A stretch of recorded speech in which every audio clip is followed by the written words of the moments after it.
I also want to ask about the social score, because my friends, when I told them like I'm going to China, someone who never been to China, oh, this social score Social credit system. Social credit from like Black Mirror. What parts of like people say about is true and what part is false? I've seen reports that say if you cross the road at the wrong place, your social credit history will be affected. Yeah. I've never heard of this. You know, in the UK, if you want to borrow money or so on, they can do a background credit check on you. The only time I've really heard it mentioned is in relation to people who have gone bankrupt. So if you've officially gone bankrupt in China or you are a debtor, you may end up with a low credit score. But that's kind of not that different from anywhere else in concept. I don't think it's different actually. So if your credit history is bad in the US, you're screwed. You cannot you cannot get a bank loan. You cannot get anything. Right. So I think that's similar here.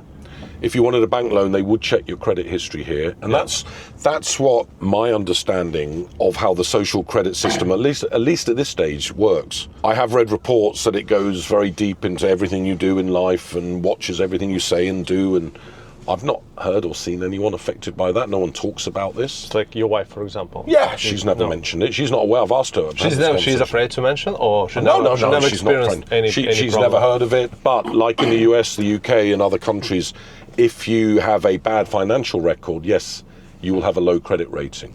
So if you want to borrow money, if you want to open a bank account and so on, they will check this. You know, China is a highly controlled society, but I haven't seen it manifested in the ways that some people fear. How about a lot of CCTV? Does it bother you? Well, do you feel restricted? Yes and no. I mean, no more or less than anywhere else, really.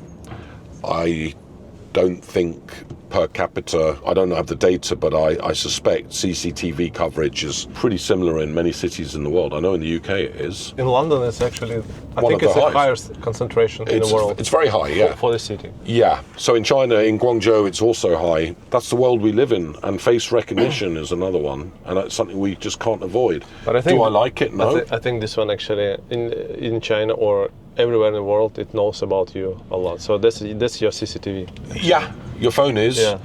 And look, at the end of the day, if they want to know what you're doing where you are, of course they can. And there's the technology here to do it. Yeah. And I think all over the world, to varying degrees, this is the case. But China is definitely a society which is more highly controlled. Yeah. For sure. In England, we don't even have ID cards. Yeah. Right, there's no ID card. But if they want to find out who you're talking to and what you're doing, I'm sure they can.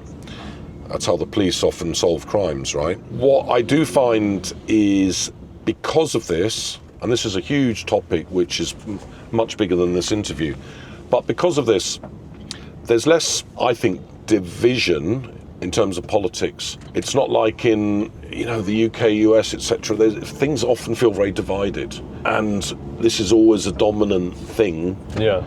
With people, and people run the risk of being cancelled and accused of this and that. You don't really feel that in the same way here.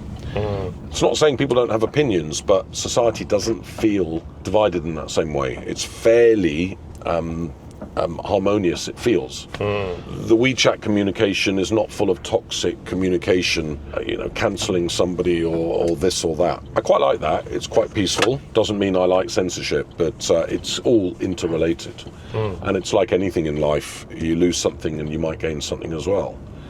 So you get what I'm saying. It's not all a bad or good story.